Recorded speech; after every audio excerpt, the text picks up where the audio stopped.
Oggi voglio parlarvi di questo, il pomodoro. Appartiene alla famiglia delle cucurbitacee ed è originario delle Ande, anche se in realtà la prima coltivazione è stata impiantata nel Messico.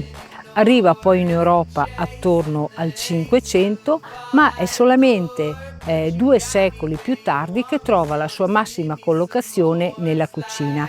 Infatti pensate che Piero Mattioli nel suo Herbarius diceva che i pomodori danno poco e poco nutrimento. Infatti era poco considerato l'utilizzo del pomodoro nelle nostre cucine, proprio per il suo scarso valore nutritivo. Infatti pensate che contiene circa il 90% di acqua. Però è con l'Artusi che il pomodoro trova la sua collocazione e trova il suo ampio spazio nell'alimentazione e nella cucina italiana.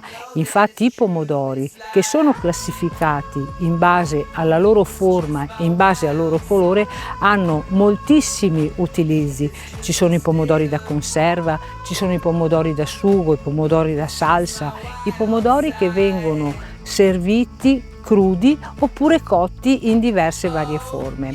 Pensate infatti che il più famoso e ricordato è il pomodoro della pappa al pomodoro, il noto romanzo di Gian Burrasca che tutti noi conosciamo durante le nostre estati estive.